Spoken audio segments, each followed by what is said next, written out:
오늘 우리 교회 창립 35주년을 축하하는 주일에 우리 하나님의 신령한 축복이 우리 모두에게 함께 하기를 주의 이름으로 축원합니다.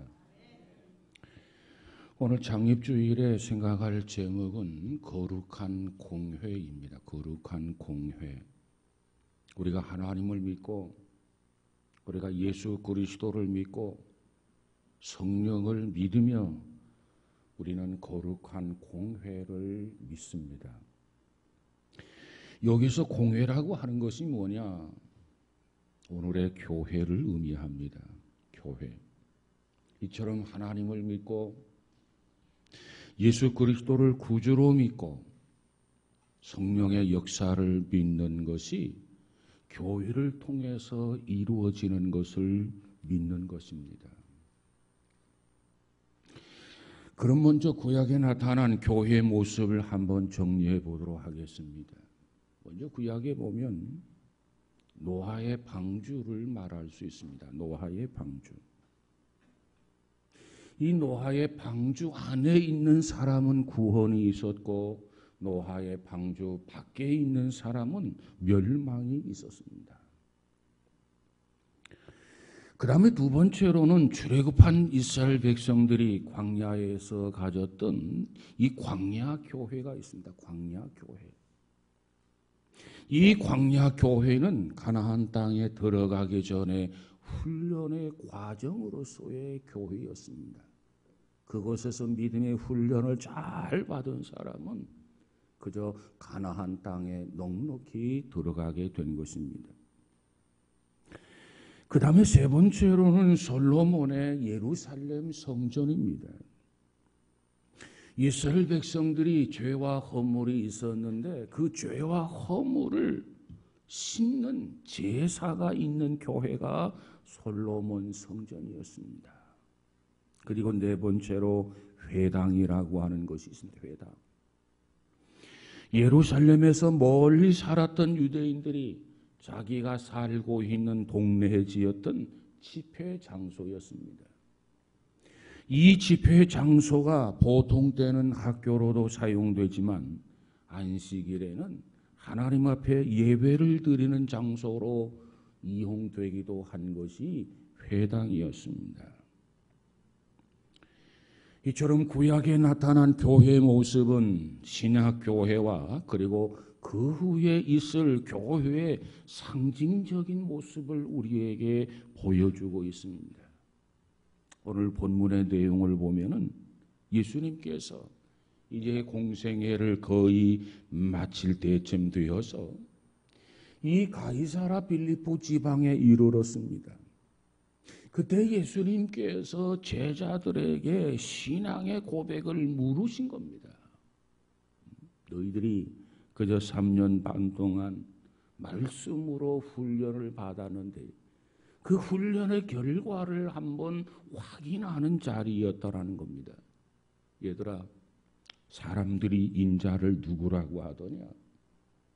그랬더니 저들이 대답하기를 더러는 세례 요한, 더러는 엘리야, 어떤 이는 에레미야나 선지자 중에 하나라고 하다이다. 그 대답을 들었던 주님은 결코 만족스럽지가 못했습니다. 그래서 주님께서 제자들에게 그래? 그러면 너희들은 나를 누구라고 하느냐? 그때 베드로가 대답하기를 주는 그리스도시요 살아계신 하나님의 아들이시니다. 이렇게 베드로가 대답을 하게 된 것입니다.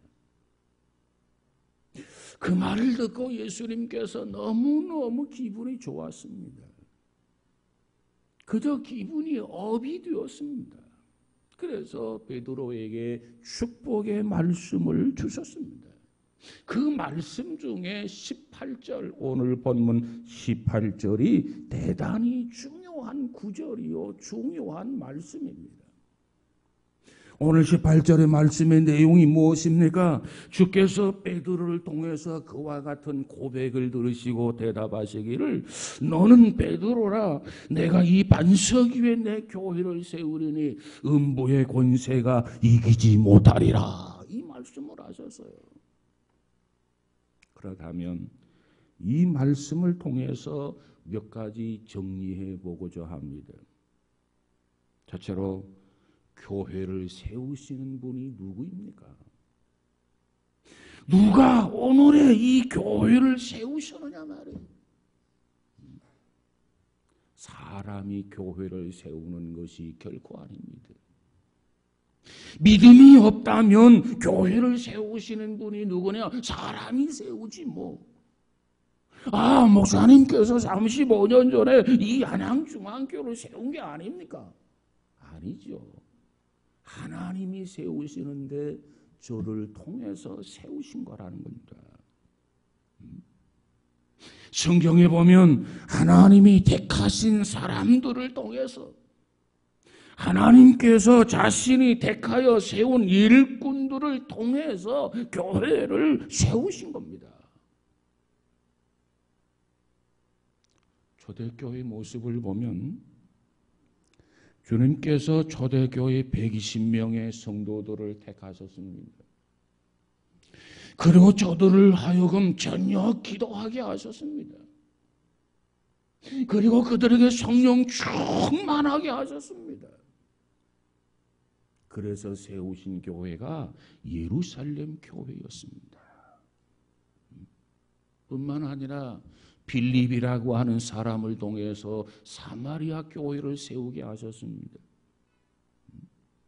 뿐만 아니라 스데반의 순교를 통해서 성도들이 각지로 흩어지게 되는데 그 흩어진 성도들을 통해서 안디옥 교회를 세우게 하셨습니다. 뿐만 아니라 안디옥 교회에서 이 바울과 바나바를 선교사로 파송하게 됩니다. 선교사로 파송을 해서 이 바울과 바나바를 통해서 아시아와 유럽의 주님의 교회를 세우게 된 것입니다. 이처럼 교회를 세우신 분이 누구냐? 예수 그리스도이십니다. 주님이 세우신 거예요.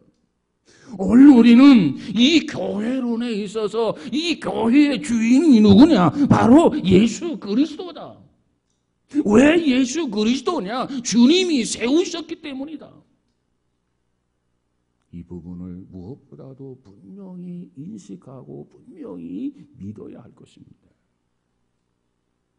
그러면 주께서 교회를 어디에다 세웠느냐? 위치는 어디 있느냐?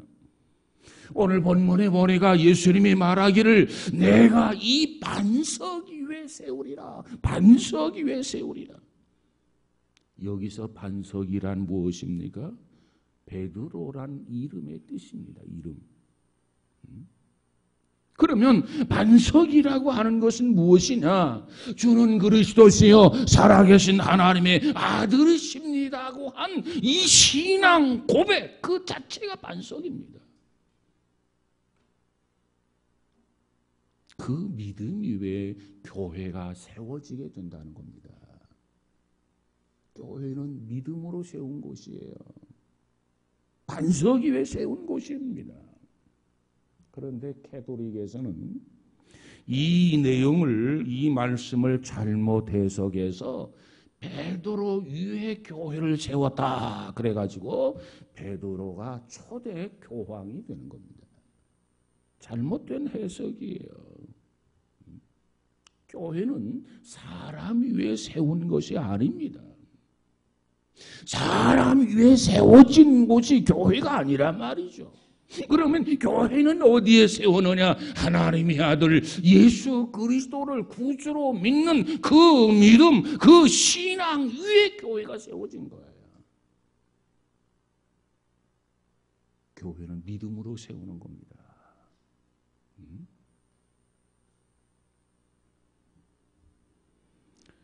여기 예배드리는 우리 모두가 인격이 다르고 생각이 다르고 나이가 다르고 학력이 다르고 고향이 다르고 직업이 다르고 또 남자 여자 이렇게 다 달라요.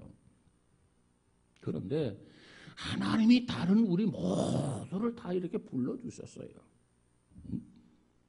그리고 우리 모두에게 인격이 다르고 생각이 다르고 나이가 다르고 학력이 다르고 고향이 다르고 자라는 과정이 다르지만은 우리 모두를 부르셔서 우리의 모두에게 예수 그리스도를 구주로 고백하도록 하나님이 역사해 주셨어요.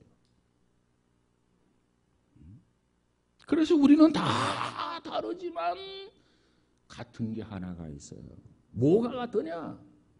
예수 그리스도를 나의 구주로 고백하는 신앙 고백, 이게 같은 겁니다.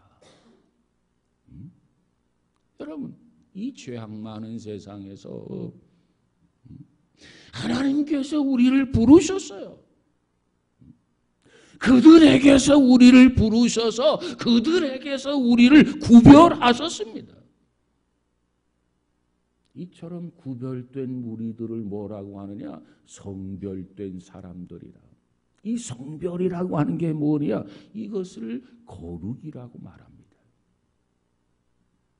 하나님은 베드로를 통해서 말하기를 내가 거룩하니 너희도 거룩하라 그랬어요. 하나님이 우리에게 요구하는 것, 우리가 세상 속에서 살지만 그들 속에서 살지만 그들과 구별된 삶을 살으라는 거예요. 그들과 다른 생활을 하라 그 말이에요. 그들과 뭔가 다른 삶을 살라는 겁니다. 성별되게 살라는 거예요. 그래서 하나님이 부르시고, 그래서 하나님께서 우리를 믿음의 자녀요 백성으로 세워주신 줄로 믿습니다. 그래서 거룩한 교회가 되는 거예요. 예수 그리스도의 십자가의 공로로 죄 씻음을 받았어요. 죄와 허물로 죽을 수밖에 없는 우리였지만은 주께서 흘리신 물과 피를 아낌없이 쏟아주셨기에 그 보혈로 우리가 죄 씻음을 받았단 말이에요. 그러기 때문에 성도라고 말하는 거예요.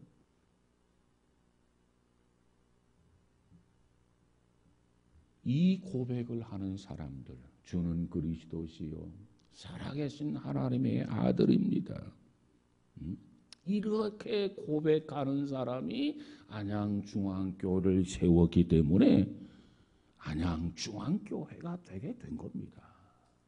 부름받은 사람들이, 구별된 사람들이, 거룩한 사람들이 주는 그리스도시요 살아계신 하나님의 아들입니다. 이런 고백 속에서 세워진 교회가 안양중앙교회란 말이에요. 그 다음에 세 번째로는 교회의 주인이 누구냐? 여러분, 이 교회 주인이 누굽니까? 오늘 본문에 보니까 주님께서 말씀하시기를 내 교회를 세우리니 그랬어요. 내 교회라는 겁니다. 주님은 내 교회를 세우겠다. 주는 그리스도요 살아계신 하나님의 아들입니다. 이 신앙 고백하는 너희들을 통해서 내 교회를 세우겠다. 내 교회, 내 교회. 그러므로 교회 주인은 인간이 될 수가 없습니다. 와, 예수님이 내 교회를 세우겠다고 그랬어요. 주님이 내 교회라고 했단 말이에요. 내 교회. 그러므로 교회 주인이 누구냐? 예수님이 주인입니다. 그런데 이 땅에 보면 어떤 교회를 창립할 때 헌금을 많이 한 분이 있을 수 있어요. 또 교회를 창립할 때 그 창립하는데 공로가 있는 분들이 있어요. 그래서 교회를 자기가 헌금을 많이 해서 세웠고 교회를 세우는데 공로가 있고 그러기 때문에 말끝마다 내 교회, 내 교회, 내 교회를 주장하는 경우를 봅니다. 그 잘못된 생각이에요. 내 교회, 내 교회, 내 교회 하다가 그것이 하나의 텃세가 되고 그것으로 인해서 교회가 부흥되지 않는 것을 볼 수 있습니다. 여러분, 교회는 인간이 주인이 아닙니다. 인간이 주인이라면 그 교회는 교회가 아니에요. 왜? 주님이 의도하신 교회가 아니라 그 말이에요. 주님이 의도하는 교회는, 주님이 주인 되는 교회는 내 교회를 세우리니, 주께서 세우신 교회가 진정한 교회라는 얘기입니다. 사람이 주인 노릇하면 안 돼요. 이 부분에 대해서 주님은 분명하게 그리고 확실하게 말씀하셨습니다. 내 교회를 세우겠다. 야 베드로야, 내가 이 반석 위에 그 신앙 고백에 내가 너의 교회를 세우겠다 이렇게 말하지 않았어요. 주님이 내 교회라고 그랬어요. 그래서 주님의 교회가 되는 겁니다. 그래서 주님께 속한 교회가 되는 거예요. 여러분, 자, 주님의 교회, 주님께 속한 교회다. 그래서 그러면 이 교회는 세상과 관계없는 교회라는 이야기인가? 그거 아닙니다. 교회라고 하는 것은 세상에서 죄인들을 불러서 구원하는 기관, 이게 바로 교회입니다. 교회. 세상과 관계없는 곳이 교회가 아니야. 세상과 밀접해서 세상 사람들을 불러가지고 구원시키는 장소가, 이 기관이 교회란 말이에요. 그래서 우리는 세상에 속해 있지만은 주님께 속한 자들입니다. 세상에 있지만 세상에 속한 자가 아니라 하늘에 속한 자란 말이에요. 하늘의 백성이란 말이에요. 교회 주인은 누구냐? 주님이시다. 오늘 35주년 이 창립주의를 통해서 이 교회가 안에 좀 더 분명하고 확실했으면 좋겠어요. 그 다음에 네 번째로, 교회는 음부의 권세가 이기지 못한다는 겁니다. 이 교회는 반드시 승리한다는 겁니다. 주님이 세우신 교회이기 때문에 반드시 실패가 없어요. 실패한 것 같으나 성공한다는 거예요. 패배한 것 같으나 승리한다는 겁니다. 왜? 오늘 본문에 주님이 분명히 말하기를 음부의 권세가 이기지 못한다. 음부의 권세라고 하는 게 도대체 뭡니까? 쉽게 설명하면 죽음의 권세, 사망의 권세, 세상의 권세, 죄악의 권세를 의미합니다. 여러분, 예수님께서 죽으신 지 사흘 만에 부활하셨는데 예수 그리스도의 부활은 무엇을 말합니까? 사망 권세를 깨뜨리시고 사흘 만에 부활하셨다고 하잖아요. 예수님은 죽음의 권세를 이기셨습니다. 예수님은 세상의 권세를 이기셨습니다. 예수님은 죄악의 권세를 이기셨습니다. 예수님은 죽음의 권세를 이기셨습니다. 깨뜨리셨습니다. 승리하셨습니다. 이게 예수님이세요. 그래서 교회는 부활한 자의 모임이 교회예요. 음부의 권세가 이기지 못한단 말이에요. 죽음의 권세가 이기지 못한단 말이에요. 그 마음속에 그 믿음의 확신을 가지고 있는 사람들의 모임이 교회다. 그래서 우리는 죽음을 두려워하지 않아요. 어둠의 세력을 두려워하지 않아요. 사탄을 두려워하지 않아요. 왜? 성경은 말하기를 사탄을 대적하라 말씀하셨어요. 두려워하지 마. 두려움을 가지고 어떻게 대적합니까? 강하고 담대하게 이 사탄을 대적하라. 왜? 하나님께서 하늘의 권세와 땅의 권세를 믿음의 자녀들에게 이미 주셨기 때문에 그렇습니다. 여러분, 로마 시대를 한번 볼까요? 로마 시대. 교회 역사를 보면 아무리 악한 무리들이 교회를 박해하고 교회를 핍박해도 교회는 여전히 계속해서 발전했습니다. 이 불붙는 신앙, 이 뜨거운 신앙을 잠재울 수가 없었어요. 로마 시대에 너무너무 박해가 심하니까 어떻게 됩니까? 성도들이 땅 속에 들어가서 신앙생활을 해요. 여러분, 가서 그 카타콤이라고 하는 땅 속에 보면은 지하 80m, 120m, 150m 굴 속에서 신앙생활을 했단 말이에요. 그곳에 교회가 있었어요. 두더지처럼 그처럼 신앙생활을 했단 말이에요. 하나님은 그런 박해 속에서도 교회를 세우셨습니다. 로마의 지독한 네로라고 하는 사람이 있어. 네로. 그 네로가 황제로 있을 동안에 하나님은 그 궁중 안에 예수 믿는 사람들을 세우셨습니다. 그래서 결국은 313년에 로마가 기독교를 국교로 선언하잖아요. 기독교가 로마를 정복한 거예요. 세계 공산주의 국가 중에서도 유래를 찾아볼 수 없는 것이 이북의 김일성, 김정은, 김정일의 치하에는 이북이 우리 동포들 아닙니까? 그런데 그곳에도 교회가 세워져 있어요. 주께서 교회를 세우셨단 말이에요. 여러분, 음부의 권세가 이기지 못하는 것이 교회입니다. 어떠한 세상의 권세가 이기지 못하는 것이 교회입니다. 죽음의 권세가 어떻게 하지 못하는 게 교회예요. 교회는 진리의 모임이기 때문에 그렇습니다. 교회는 예수님의 몸이기 때문에 그렇습니다. 교회는 예수님이 세우셨기 때문에 그렇습니다.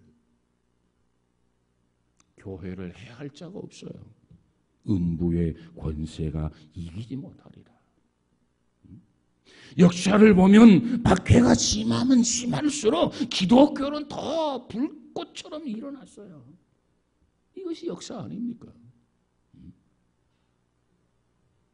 그러면 우리가 신앙생활을 할 때 교회가 왜 필요합니까? 교회가 왜 필요합니까? 한마디로 말하면 신앙생활은 곧 교회 생활입니다. 교회 생활이 없는 신앙생활은 있을 수가 없어요. 그렇기 때문에 우리가 신앙생활을 하면서 이 교회 생활이 더 중요하다는 거예요.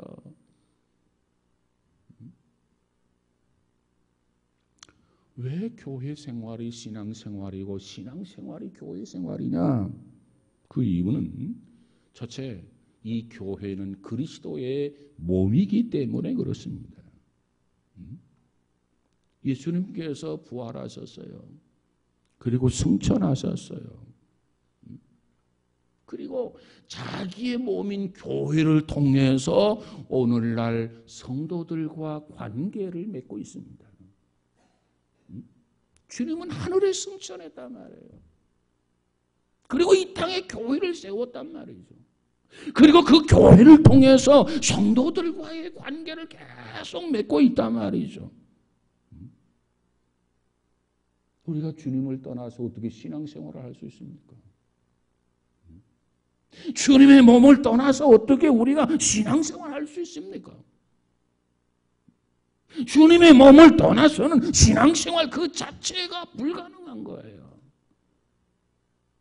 그래서 주님은 승천하시면서 주님의 몸인 교회를 이 땅에 세워주신 거예요.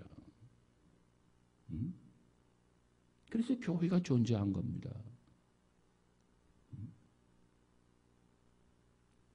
그러므로 믿는 사람은 반드시 교회와 관계를 맺어야 해요. 교회와 관계 없는 사람은 그리스도와 관계를 맺을 수가 없어요.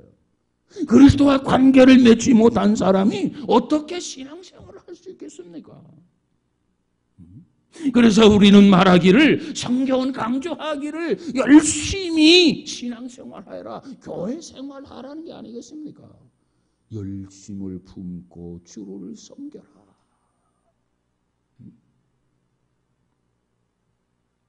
두 번째로 교회는 신앙을 가진 성도들의 어머니이기 때문에 그렇습니다.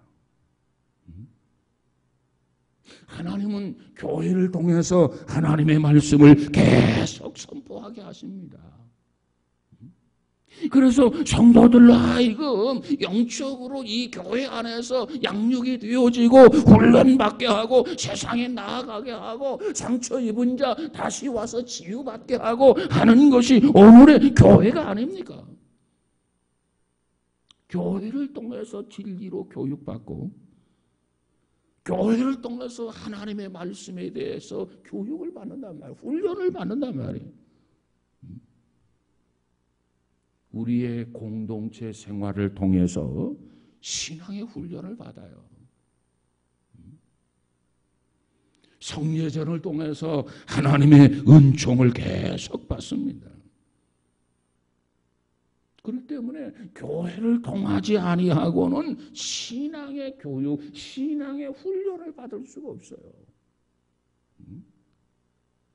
그래서 교회 생활은 신앙생활에 있어서 절대적이다, 중요하다. 성경은 그처럼 강조해주고 있는 겁니다. 여러분, 구약의 교회 모형인 노아의 방주를 보세요. 방주 밖에 있는 사람은 모두가 다 멸망을 했어요. 그러나 방주 안에 있는 사람들은 모두가 다 구원을 받았어요. 여러분, 이 사실을 통해서 주께서 우리에게 주시는 교훈이 뭐냐? 누구든지 교회를 떠나서는 마귀의 종이 되고, 누구든지 교회를 떠나서는 타락하게 되고, 누구든지 교회를 떠나서는 죄를 지을 수밖에 없고 망할 수밖에 없다. 이것을 가르쳐주는 것이 교훈 아니겠습니까? 구소련의 스탈린이라고 하는 사람, 신학교 출신입니다. 그런데 그가 교회를 떠났을 때 어떻게 됩니까? 공산당의 독재자가 되었어요. 이북의 부수상을 지났던 강야궁이라고 하는 사람은 평양신학교 출신인 목사였습니다. 목사 안수를 받았어요. 그런데 교회를 떠났어요. 어떻게 됩니까? 공산당의 우두머리로 살다가 지옥에 갔어요.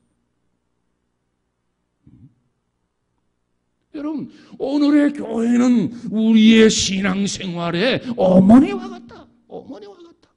교회를 떠나서는 신앙생활이 불가능해요.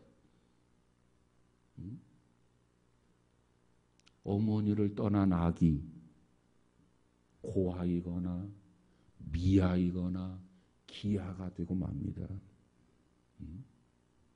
그래서 신앙생활은 반드시 교회를 통해서 신앙생활을 해야 합니다.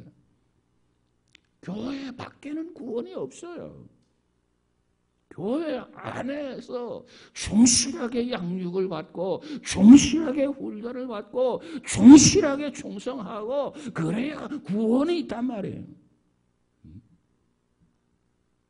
종종 어떤 사람을 보면은 교회에 등록하지 아니하고 그저 자유롭게 신앙생활하는 사람들이 있어요. 그 사람들은 좀 깨달음이 있었으면 좋겠어요. 여러분, 신앙의 지도를 받아야 돼요. 신앙의 지도를 받으려면 교회를 선정하고 등록을 해야 합니다.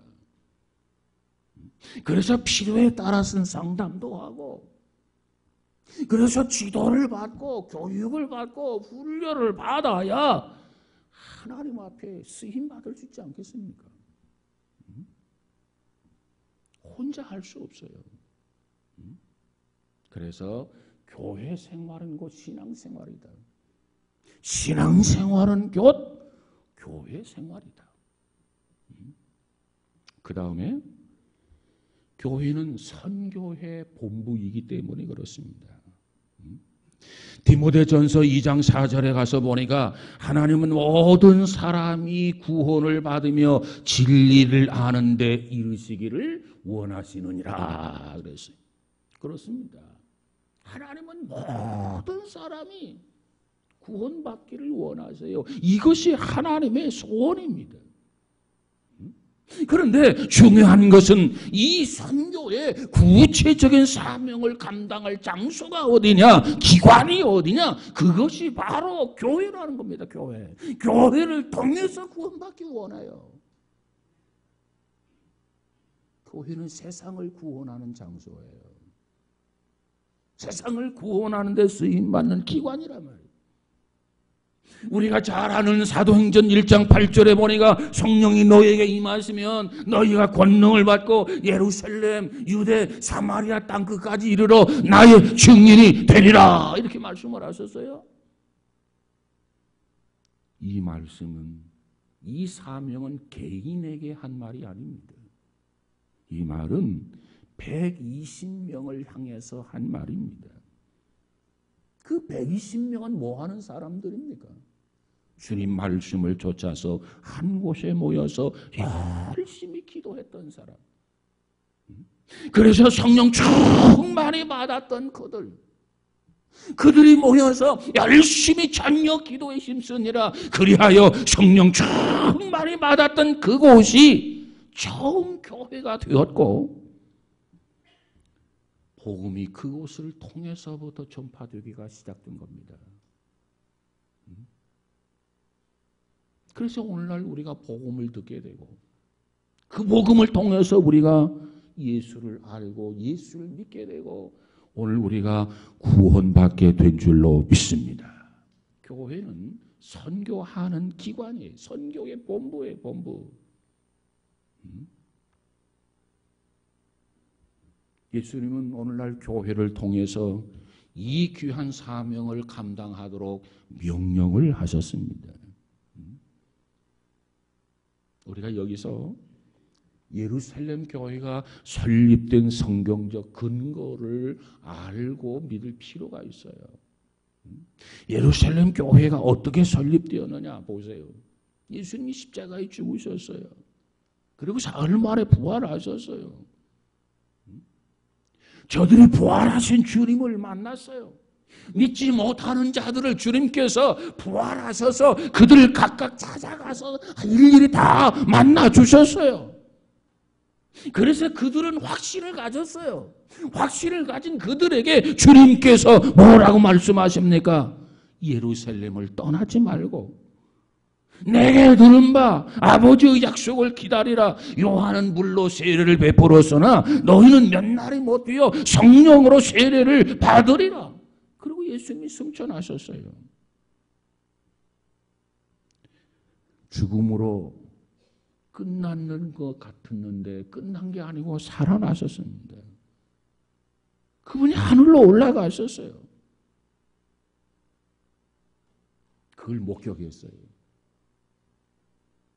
이제 120명은 그동안 실패를 거듭했던 사람들입니다. 근데 주님의 말씀을 쫓아서 정말 모여가지고 전혀 주의 말씀에 따라서 기도에 힘썼어요. 그랬더니 하늘로부터 급하고 강한 바람 같은 소리가 있었습니다. 그리고 온 집에 가득했습니다. 불이 혀같이 갈라지는 역사가 저희들의 눈에 보였어요. 모두가 다 성령 충만히 받았어요. 그리고 모두가 다 다른 방언으로 말하기를 시작했습니다. 그래서 설립된 교회가 예루살렘 교회입니다. 여러분, 예루살렘 교회가 세워진 것은 전혀 기도에 힘썼다. 기도를 통해서 교회가 세워졌다는 거예요. 기도. 여러분, 이론보다 우리는 먼저 기도해야 합니다. 이론이 중요한 거 아니에요. 우리는 회의가 너무 많아도 안 돼. 회의보다 먼저 하나님 앞에 기도해야 돼. 기도. 혹시 여러분 가운데 기도를 쉬고 있는 사람은 없는지 모르겠어요. 성경은 기도 쉬는 것 죄다 이렇게 말씀하고 있어요. 60일차 작정 밤기도회가 25일부터 5일 동안 시작될 예정입니다. 여러분, 신앙생활에 있어서 기도 없이는 신앙생활이 안 돼요. 여러분, 교회가 교회 되려면 기도가 없이는 안 돼요. 그런데 문제는 오늘 많은 신앙인들 가운데 기도가 점점 약해지고 점점 사라지고 있고 기도하는 것을 볼 수 없다는 거예요. 기도가 없으면 신앙생활이 아닙니다. 기도가 없으면 교회가 아니에요. 개인적으로나 가정적으로나 교회적으로나 기도의 불을 붙여야 돼요. 이번 61차 작정 밤기도회에 전 교인들이 다 참여하기를 주의 이름으로 축복합니다. 그래서 기도의 응답으로 성령 충만함을 받고 그래서 예루살렘 교회가 창립된 거예요. 여러분, 기도가 없는 것, 성령의 역사가 없는 곳은 교회가 아닙니다. 기도가 있어야 되고 성령이 있어야 그곳이 바로 교회란 말이에요. 그 교회를 예수님이 기뻐합니다. 우리 한양요한교회는 정말 기도가 있고 성령 충만함이 있어서 주님이 기뻐하는 교회가 되어지기를 주의 이름으로 축원합니다. 그 다음 교회는 천국의 땅 위의 모습이 교회예요. 예수 그리스도를 마음의 구주로 모신 사람은 이 마음의 천국이 이루어지게 됩니다. 마음이 평안해지고 마음이 기쁘고 마음이 즐겁고 근심 걱정도 떨쳐버리는 마음. 이게 심령의 천국, 마음의 천국이에요. 이 마음의 천국을 이룬 사람들이 모인 곳이 바로 교회 천국입니다. 교회 천국. 그래서 하나님을 찬양하고 하나님께 영광을 돌리면서 서로 위로해주고 서로 격려해주고 서로 사랑해주고 서로 봉사하고 희생하고 헌신하고 이러한 사랑이 있는 교회가 바로 교회 천국이에요. 우리가 모여서 이처럼 마음의 천국을 경험하고 교회 천국을 경험하고 이렇게 살할 때 하늘의 천국을 경험하게 될 줄로 믿습니다. 마음의 천국이 이루어지면 교회 천국이 이루어질 수가 없어요. 교회 천국이 이루어지지 아니하면 하늘의 천국을 경험할 수가 없단 말이죠. 여러분, 우리는 교회를 사랑해야 합니다. 교회를 아껴야 합니다. 그것이 바로 주님을 사랑하는 것이고 그것이 바로 주님을 아끼는 것입니다. 35주년을 맞아서 정말 우리 모두가 교회를 사랑하고 교회를 위해서 헌신하고 충성하고 희생을 해서 그때마다 주님의 은총을 경험하고 주님의 축복을 경험하고 주님의 도우심을 경험하며 사는 우리 모두가 되어지기를 주의 이름으로 축원합니다. 기도하십시다. 거룩하신 하나님 감사합니다. 우리 한양중앙교회를 35년 전에 세우셨습니다.